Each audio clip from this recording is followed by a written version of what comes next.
Hello बच्चों, आज हम लेटर राइटिंग के बारे में बात करेंगे। लेटर दो तरह के होते हैं, एक तो फॉर्मल और एक इनफॉर्मल। फॉर्मल वो लेटर होते हैं जो हम किसी ऑफिशियल वर्क के लिए, सरकारी या दफ्तरी कार्य के लिए प्रयोग करते हैं। जैसे हम letter to principal, letter to editor of any newspaper, या किसी अधिकारी को, किसी ऑफिशियल को, किसी डिपार्टमेंट के भेजते हैं, जिनको हम एप्लीकेशन भी कहते हैं। जो फॉर्मल लेटर होते हैं उन्हें हम एप्लीकेशन भी कहते हैं। और दूसरा जो किस्म है लेटर का, इनफॉर्मल, जो हम अपने निजी या किसी रिश्तेदार को लिखते हैं और अपने मित्रों को लिखते हैं, वो होते हैं इनफॉर्मल लेटर। दो तरह के लेटर हो गए, एक फॉर्मल और एक इनफॉर्मल। फॉर्मल लेटर होते हैं उन्हीं को हम एप्लीकेशन बोलते हैं, और फॉर्मल लेटर लिखे जाते हैं ऑफिशियल वर्क के लिए, सरकारी या दफ्तरी कार्य के लिए। अब हम इस फॉर्मेट पे बात करेंगे कि लेटर का फॉर्मेट क्या होना चाहिए। आजकल जो लेटर का फॉर्मेट है उसके अनुसार सब कुछ लेफ़्ट से स्टार्ट होता है। लेफ़्ट से क्यों स्टार्ट होता है? क्योंकि आजकल हम कंप्यूटर का युग है और हम कंप्यूटर पे लिखते हैं, कंप्यूटर पे टाइप करते हैं। तो जब हम टाइप करते हैं और नेक्स्ट लाइन आती है तो फिर लेफ़्ट से स्टार्ट होती है। स्पेस नहीं छोड़ना है हमें पहले की तरह। जैसे हम पहले स्पेस छोड़ते थे, हाशिया छोड़ते थे, अब हम स्पेस नहीं छोड़ते। हर चीज़, हर लाइन या हर जो भी हम लिखते हैं वो लेफ़्ट से स्टार्ट होगा और सभी एक ही लाइन में स्टार्ट होंगे। सबसे पहले हम जो नया फॉर्मेट है, जिसे हम नया फॉर्मेट बोलते हैं, ऑल्दो ये फॉर्मेट नया नहीं है,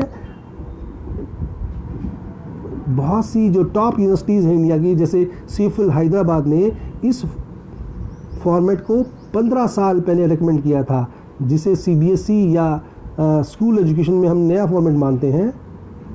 आओ इस पर हम बात करते हैं। सबसे पहले हम क्या लिखेंगे?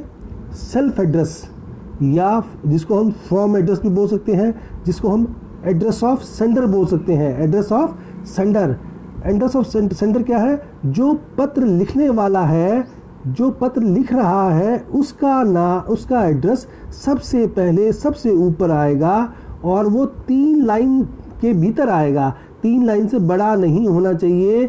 जो पत्र लिख रहा है, सेंडर का एड्रेस 3 लाइन के अंदर होना चाहिए और बिना नाम के होना चाहिए। नाम नहीं लिखा जाएगा उस एड्रेस में। और जैसे कि एग्ज़ाम में भी दिया होता है, जैसे you are Ramesh of 51 Model Town Delhi, ऐसा दिया होता है। यदि सेंडर का एड्रेस या पत्र लिखने वाले का पता एग्ज़ाम में नहीं दिया, प्रॉब्लम में नहीं दिया हुआ, तो आप अपनी मर्जी से भी वो एड्रेस बनाकर लिख सकते हैं। उसके बाद 2 लाइन छोड़ दें हम और नीचे आएगा डेट। डेट आपको डेट लिखने की आवश्यकता नहीं है, आपको सीधा तारीख लिखनी है। जैसे कि 5 फरवरी 2020 आप ऐसे लिख सकते हैं, या फिर ऐसे भी लिख सकते हैं Feb 5, 2020 आप ऐसे लिख सकते हैं। इसी फॉर्मेट में, इन दोनों में से किसी एक फॉर्मेट को आप चुनना पड़ेगा आपको। उसके 2 लाइन छोड़ने के बाद टू एड्रेस का मतलब है एड्रेस ऑफ रिसीवर, पत्र पाने वाले का पता, जिसको हम संबोधित कर रहे हैं, जिसके पास हम पत्र लिख रहे हैं, उसका एड्रेस आएगा। और ये एड्रेस भी प्रॉब्लम में, क्वेश्चन में दिया होता है। जैसे कि दिया होता है राइट ए लेटर टू के बाद जो एड्रेस होता है वो ये एड्रेस यहाँ आता है, डेट के नीचे आता है। इसके बाद हम सैल्यूटेशन का अर्थ होता है संबोधन करते हैं। जैसे हम सैल्यूट मारते हैं, इसी तरह से संबोधन करते हैं। किसको लिख रहे हैं हम? सर या मैडम, क्या है वो? उनको संबोधन करने का तरीका है। यहाँ आप डियर सर भी लिख सकते हैं, डियर मैडम भी लिख सकते हैं। यदि आपको ये नहीं पता, जिसको आप पत्र लिख रहे हो, संबोधित कर रहे हो, पुरुष है या महिला है, तो आप दोनों लिखो, सर और मैडम दोनों लिखो। उसके बाद आएगा सब्जेक्ट को हम सब्जेक्ट को हम छोटा भी लिख सकते हैं, SUB भी लिख सकते हैं और पूरा भी लिख सकते हैं। अगर अदरवाइज हम RE भी लिख सकते हैं। RE की फुल फॉर्म होती है रिगार्डिंग, के बारे में। और ये बात ध्यान देने लायक है, बताने लायक भी है यहाँ पर, कि पहले जो हम पत्र लिखते थे उस फॉर्मेट में सब्जेक्ट ऊपर आता था और ये सैल्यूटेशन संबोधन करते हैं वो नीचे आता था, पर अब जो इस फॉर्मेट में, नए फॉर्मेट में हम सैल्यूटेशन ऊपर लिखते हैं और सब्जेक्ट नीचे आता है। सब्जेक्ट के तुरंत बाद फिर एक लाइन छोड़ के हम क्या करेंगे, body of letter. Body of letter क्या है, जो चीज़ हमें लिखनी है, जो समस्या है या जिस बारे में हम बात कर रहे हैं, जिसे हम सोल ऑफ लेटर भी बोलते हैं, पत्र की आत्मा भी बोलते हैं, या हिंदी में बोल सकते हैं मसौदा क्या है, उसको हम नॉर्मली 2 या 3 पैराग्राफ में, छोटे छोटे पैराग्राफ में लिखते हैं। उसके बाद आएगा कम्प्लीमेंट्री क्लोज या सब्सक्रिप्शन बोलते हैं। सब इसका अर्थ होता है कि जैसे हम किसी को हम सम्मान देते हुए धन्यवाद देते हैं कि भी I shall be thankful to you, या थैंक यू, थैंकिंग यू, वो जो लिखते हैं उसको हम कम्प्लीमेंट्री क्लोज करते हैं। इसके बाद आएगा ये, उसके नीचे क्या आएगा, योर्स फेथफुली।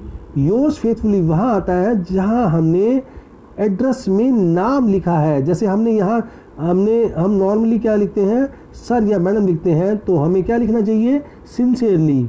वैसे आप कुछ भी लिख सकते हैं, फेथफुली भी लिख सकते हैं, सिंसियरली लिख सकते हैं, और बहुत से लोग बच्चे स्कूल में ओबीडियंटली लिखते हैं। योर्स ट्रूली भी लिख सकते हैं जब हम अपने मित्र को या किसी रिश्तेदार को लिखते हैं उसके लिए। और उसके बाद क्या आएगा, नाम। नाम यहाँ क्यों आया साइन के साथ, क्योंकि हमने नाम यहाँ ऊपर छोड़ दिया था। देखो इसमें sender of, address of sender में छोड़ा था ना, विदाउट नेम, ये नाम यहाँ आएगा सबसे नीचे। तो हमने स्टार्ट किया सेंडर एड्रेस से और नीचे लास्ट में सबसे आएगी। फिर उसके बाद क्या आया, देखो डेट, फिर उसके बाद जो एड्रेस ऑफ रिसीवर है, उसके बाद सैल्यूटेशन, फिर सब्जेक्ट, और फिर बॉडी ऑफ लेटर, फिर कम्प्लीमेंट्री क्लोज या जो थैंक यू या थैंकिंग यू बोलते हैं, उसके बाद योर्स फेथफुली या योर्स सिंसियरली, और लास्ट में नेम विद साइन। ये था जो नया पैटर्न था। अब हम बात करते हैं, थोड़ा सा मिक्स्ड पैटर्न है, थोड़ा सा इसको सिंप्लीफाई कर दिया जाए तो इसमें पुराना भी पैटर्न भी है, पुराना फॉर्मेट भी है, नया भी है। अगर हम जो पत्र लिखने वाला है, जिसका एड्रेस हमने शुरू में लिखा था, सबसे पहले स्टार्ट किया था, जिसको हम फ्रॉम एड्रेस भी बोलते हैं, उसको हम ना लिखें और हम सीधे टू एड्रेस पे आ जाए, जिसको हम संबोधित कर रहे हैं, जो पत्र पा रहा है उसको सीधा उस पे आ जाए। हम वहाँ से स्टार्ट करेंगे, टू एड्रेस से स्टार्ट करेंगे। उसके बाद हम डेट लिखेंगे, डेट उसी पैटर्न में, उसी फॉर्मेट में लिखी जाएगी। और उसके बाद फिर हम सैल्यूटेशन करेंगे, सर और मैडम, या हम डियर सर और डियर मैडम भी लिख सकते हैं, डियर ऐड कर सकते हैं। उसके बाद सब्जेक्ट आएगा, सब्जेक्ट के साथ सब्जेक्ट की जगह आप रीड रिगार्डिंग भी लिख सकते हैं। उसके बाद बॉडी ऑफ लेटर आएगा और फिर कम्प्लीमेंट्री क्लोज आएगा। उसके बाद योर फेथफुली, सिंसियरली आएगा, और उसके बाद नेम और साइन आएगा। उसके बाद हम सेल्फ एड्रेस या जो फ्रॉम एड्रेस हमने पहले नए फॉर्मेट में शुरू में लिखा था, इस फॉर्मेट में हमने कैसे लिखा है, शुरू में नहीं लिखा, यहाँ पे वो एड्रेस लिखा है जहाँ जो पत्र को पा रहा है। तो पत्र लिखने वाले का एड्रेस कहाँ जाएगा, फिर सबसे नीचे। ये 2 फॉर्मेट बनाए हैं, जो आपको पसंद आए उस फॉर्मेट में आप ये लिख सकते हैं। अब हम एक एग्जांपल लिख देखते हैं नए फॉर्मेट के हिसाब से। Write a letter to the editor of the newspaper about the incidents of violence taking place with the aged alone at the home in our area. आपको एक अखबार के एडिटर को पत्र लिखना है जिसमें ये बताना है कि हमारे एरिया में जो वृद्ध लोग हैं उनके साथ घर में हिंसा होती है। हमने सबसे पहले क्या किया, नए फॉर्मेट में जो सेंडर का एड्रेस है, जो पत्र लिखने वाला है उसका एड्रेस है, विदाउट नेम लिख दिया हमने। 51 कॉमा मॉडल टाउन, आगे कॉमा लगाने की, फुल स्टॉप लगाने की जरूरत नहीं है। उसके बाद 2 लाइन छोड़ने के बाद हमने डेट लिख दिया, 5 जून लिख दिया 2020। उसके बाद the editor, the Hindu newspaper का नाम है और दिल्ली जहाँ छपता है। उसके बाद सैल्यूटेशन, सर और मैडम, यहाँ आप डी और सर और डियर मैडम भी लिख सकते हैं। और उसके बाद हमने सब्जेक्ट लिखा incident of violence with the aged, कि भाई जो वृद्ध लोग हैं उनके साथ हिंसा होती है, उसकी घटनाएं। Through the column of our your esteem newspaper, आपके ये जो सम्मानीय जो न्यूज़पेपर है आपका, जो जिसकी बड़ी सम्मान है। I wish to raise the problem of increasing incidents of violence with the aged alone at home with area. घरों में जब वृद्ध लोग अकेले रहते हैं उनके साथ हिंसा होती है और लूटपाट होती है। Yesterday an old man was killed in his house in our colony. हमारी कॉलोनी में कल एक वृद्ध आदमी जिसको मार दिया गया, वो अकेला था घर पे। Last week an old lady was looted at her home. और पिछले वीक क्या हुआ, पिछले सप्ताह एक बूढ़ी औरत को उसको लोग आए, कोई लुटेरे आए और लूट के ले गए। और उसके बाद this type of incidents is rising day by day in our area. इस तरह की घटनाएं हमारे एरिया में, हमारे क्षेत्र में बढ़ रही हैं।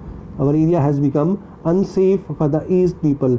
हमारे एरिया में इस तरह जो बुज़ुर्ग लोग हैं वो अनसेफ हो चुके हैं।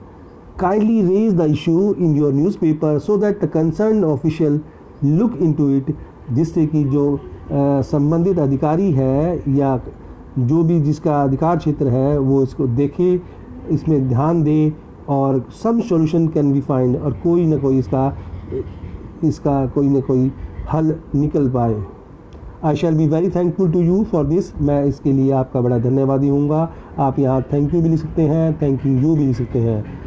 और उसके बाद योर सिंसियरली, मैंने योर सिंसियरली इसलिए लिखा क्योंकि सर और मैडम है, यहाँ नाम नहीं है। अगर नाम होता तो मैं यहाँ फेथफुली लिखता। वैसे आप कुछ भी लिख सकते हैं। उसके बाद अगर बी फॉर्मेट में आए हम, सीधा हमने क्या कर दिया, लिखने वाले का एड्रेस शुरू में लिखते हैं। जो नए फॉर्मेट के हिसाब से वो नहीं लिखा, हमने टू एड्रेस लिख दिया। जिसको हमने पत्र लिख रहे हैं सीधा उसको लिख दिया।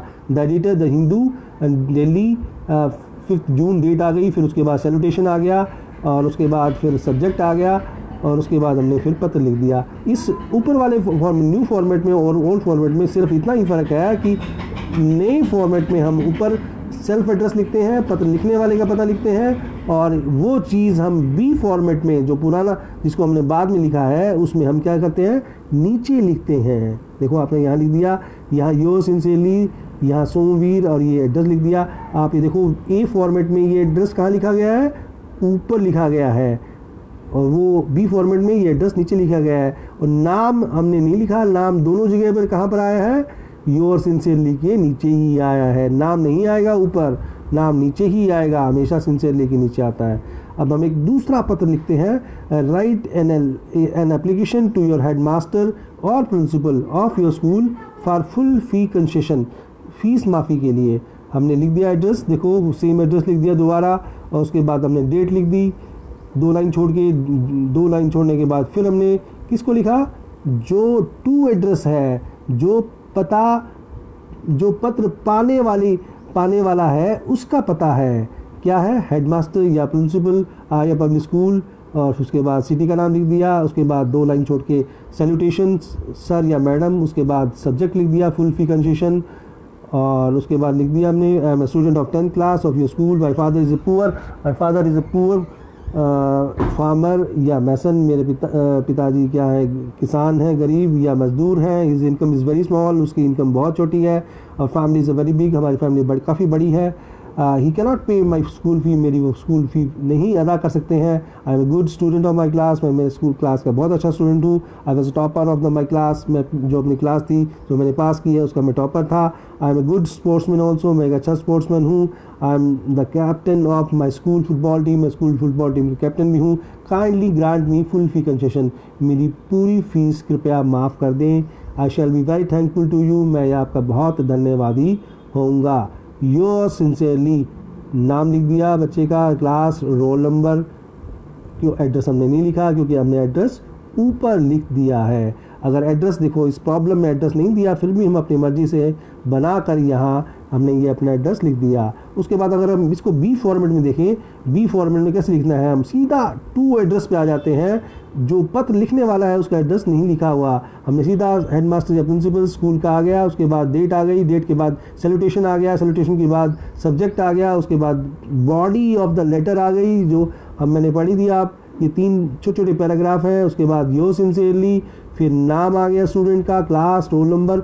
उसके बाद जो एड्रेस हम शुरू में लिखते हैं ए फॉर्मेट में, वो एड्रेस यहाँ आ गया, नाम तो दोनों में नीचे आएगा और जो एड्रेस है ओल्ड फॉर्मेट में या बी फॉर्मेट में वो एड्रेस नीचे आ जाएगा। आई होप आप समझ गए होंगे, आई होप आपको इससे कुछ फ़ायदा होगा और इसके बाद आप दूसरे जो लेटर्स हैं और भी जो लेटर्स हैं इन फॉर्मेट में, जो भी फॉर्मेट आपको पसंद हो, प्रैक्टिस करें। Thank you.